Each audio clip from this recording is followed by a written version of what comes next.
Fire and rescue crews in our region train for situations like the building collapse in Florida. In fact, a member of the Philadelphia Fire Department trained with some of the people in Miami. Eyewitness News reporter Jan Carabeo is live in Spring Garden with more on that part of our story. Good morning, Jan. Jim, good morning. That's right. Eyewitness News was able to speak with a deputy fire commissioner here in the city of Philadelphia who has actually trained with many of those first responders who are now hard at work this morning. So he knows exactly what they're up against. He also knows firsthand because he himself has responded to similar tragic scenarios.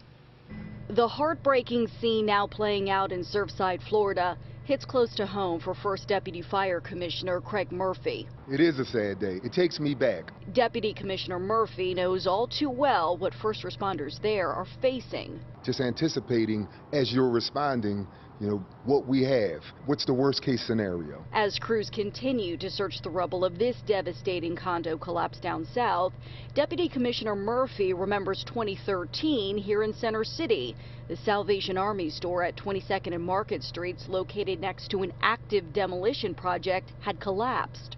That response was fortunate that it happened where it happened because the firehouse was right up the street. There were still people walking through the rubble. There were people who were in the basement of that structure, and they ended up, helping as many people as they could help. Search and rescue crews dug through piles of debris for hours, never giving up hope. We ended up pulling somebody out of there 17 hours later. 6 people were killed during the initial collapse, but Philadelphia fire crews have the skills needed to save lives in tragic scenarios.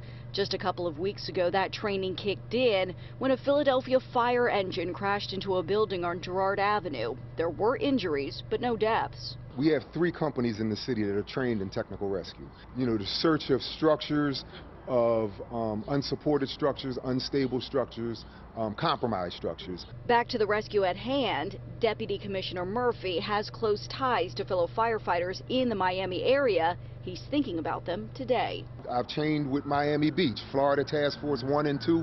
We've trained together through our FEMA affiliation. And, my thoughts and prayers go out to their responders, the community. And Deputy Commissioner Murphy there also responded to 9/11. As far as our local first responders go here in the Philadelphia area, they have not yet been tapped to help down in Florida, but say they are ready to do so if needed. We're live in Spring Garden. Jan Carabeo, CBS 3 Eyewitness News. Back into you. Thank you, Jan. And meanwhile, stay with Eyewitness News for a continuing coverage of the condo collapse in South Florida and the ongoing search for survivors. Remember, when we aren't on television, you can always get the latest updates online on CBSPhilly.com. All right.